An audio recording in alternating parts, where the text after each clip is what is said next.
우리 예배팀 사역을 하면서 우리를 가장 지치고 힘들게 만드는 건 뭐 장비가 없고 뭐 시스템 부족하고 우리 기타리스트가 없고 드러머가 없고 뭐가 없고 엔지니어가 없어서 힘든 게 아니고 엔지니어 때문에 짜증나고 드러머 때문에 시험 들고 기타리스트 때문에 화나고 다 이런 거예요. 우리 옆에 있는 함께 예배팀 내에 있는 팀원이 좀 이렇게 성숙하지 못한 행동을 함으로 인해서 내가 힘든 건 그래도 그거는 버틸만 해요. 근데 우리가 진짜 어려운 건 내 리더십이 연약하고 부족할 때 담임 목사님이 될 수도 있고요, 찬양 인도자가 될 수도 있고 담당 교육자가 될 수도 있고 우리 찬양팀의 리더가 될 수도 있어요. 그러니까 정말 많은 그런 경우들을 제가 경험하고 들었어요. 어떤 제자한테는 제가 진짜 너 진짜 교회 나와라 이런 얘기를 하고 싶은 만큼 그런 마음이 얘기만 들어도 마음이 어려운데 당사자는 어떻겠어요? 가장 지치게 만드는 내 리더가 어떤 연약함으로 인해서 우리가 힘들 때 그럼 뭐 상 불러고 나와야 되나요? 그런 거 아니라는 거예요. 제가 이 세미나를 준비하면서 가장 하나님이 주셨던 마음이 이 연합과 관계에 대한 어떤 마음이에요. 그러니까 저희 4명에서 이 마음을 모아서 이 세미나를 하자고 한 것도 이 마음을 모으는데 2년, 우리 4명이서 하는데도 2년 걸리는데 어떤 서로 다른 배경을 갖고 있는 예배팀이 교회에 와서 좋아하는 음악 장르도 다 달라, 성격도 다 달라, 신앙의 어떤 그 깊이도 다 달라. 어떤 그런 상황 속에서 하나님이 우리에게 말씀하고자 하시는 부분들에 대해서 하나님이 저에게 어떤 인사이트를 주신 것 중에 하나가 사울 왕과 다윗의 관계예요. 사울 왕은 다윗을 죽이려고 했죠. 다윗은 잘못한 게 없어요. 어떻게 보면 어떤 윗 권세자가 어떤 연약함으로 인해서 하나님의 잘못 분별하고 잘못 이끄는 영역들, 어떻게 보면 모든 교회가 다 그렇진 않아요. 정말 건강하게 어떤 교회와 어떤 예배팀을 잘 이끌어가는 훌륭한 리더십 분들, 그게 꼭 교육자분이 아닐지라도 어느 찬양팀은 집사님이 리더인 경우도 있고 청년이 리더인 경우도 있잖아요. 잘 하고 계시는 교회들도 많이 있지만 어떤 그런 상황들을 우리가 앞으로 부딪힐 수 있다는 거예요. 내 동료가 성숙하지 못하거나 리더가 성숙하지 못할 때, 성경에 보면 사무엘 상하를 보면 다윗이 도망 다닐 때 2번을 사울 왕을 죽일 수 있는 기회가 다윗 왕에게 있었어요. 근데 다윗은 옳고 그름의 문제를 따지지 않았어요. 여기서 꼭 중요한 건 옳고 그름의 문제를 따지는 게 중요한 게 아니라는 거예요. 옳고 그름의 문제를 내가 판단하려고 하는 건 명확한 죄성이에요. 선악과를 따라온 우리 인간들의 선과 악을 내가 분별하려고 하는 죄성이라는 거예요. 옳고 그름의 문제를 따지는 게 아니라 다윗은 그냥 하나님을 신뢰해서 모든 권위는 하나님으로부터 오고 하나님이 기름 부음 받은 왕을 자기의 오른팔 격인 자기의 어떤 충신들도 이거 하나님이 주신 기회다라고 얘기했고, 실제로 다윗은 잘못한 게 없었고 얼마든지 죽여서 폭탄을 일으켜서 할 수 있는 시대적 배경이 있었지만 철저하게 다시 2번의 기회가 있었음에도 불구하고 하나님을 신뢰했다는 거예요. 결국 그 길은 결코 쉬운 게 아니에요. 여러분들이 어떤 배경에서 예배하실지는 제가 모르지만 이런 관계적인 어려움을 갖고 계신 분들이 여기 분명히 있을 수 있어요. 관계적인 어려움이 없는 교회가 아마 있을까요?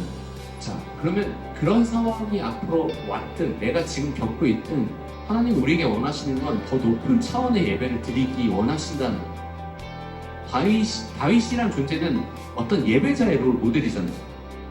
근데 우리는 항상 다윗의 어떤 이벤트적인 삶을 기억해요. 골리앗을 때려잡고 수많은 288명의 프로페셔널한 뮤지션들을 태워서 24시간 하는 다윗의 장막에서 예배하고, 그렇지만 다윗이 하나님의 마음에 합한 어떤 예배자였다라는 어떤 그거의 중심은 바로 이런 이벤트가 아니라 삶 속에서 가장 높은 차원의 예배를 드리고 하나님을 신뢰하고 옳고 그름의 문제를 보다 더 높은, 지금 우리에게 주어진 상황보다 더 크신 하나님을 신뢰하는 거죠. 만약 여러분들의 삶에 그런 삶을 내가 지금 겪고 있다면 그건 지금 하나님이 여러분들의 삶에 더 높은 차원의 예배를 원하시는 거죠. 이 스테이지 위에서 예배하는 것만큼 가장 낮은 수준의 예배는 없어요. 무대가 크고 화려하면 화려할수록 그 예배의 자리는 가장 낮은 단계 레벨로 가장 1단계 레벨의 예배의 자리예요. 뭐 상암 월드컵 경기장 같은 데서 스테디움 크게 하고 뒤에 LED 깔려있고 화려한 밴드와 음악과 거기서 예배 못할 분이 어딨어요? 거기서 막 신나게 찬양하고 막 손들고 예배 못할 사람이 어딨어요? 근데 진짜 높은 차원의 예배는 스테이지 밑에서 시작되는 거예요.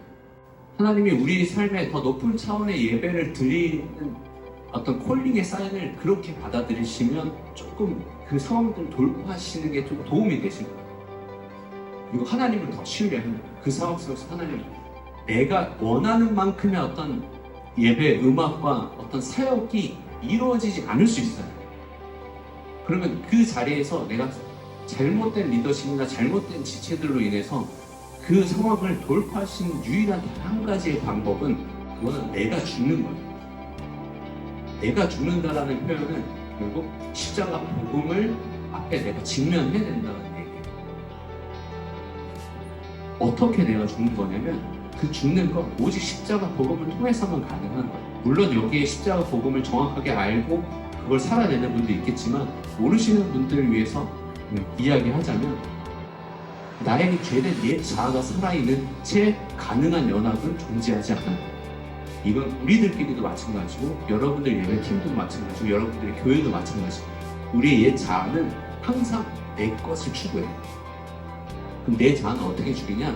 내 자아는 내가 죽일 수 있는 게 아니고 성경은 이미 너의 옛 자아는 2000년 전에 예수 그리스도와 함께 십자가에 죽었다, 끝났다.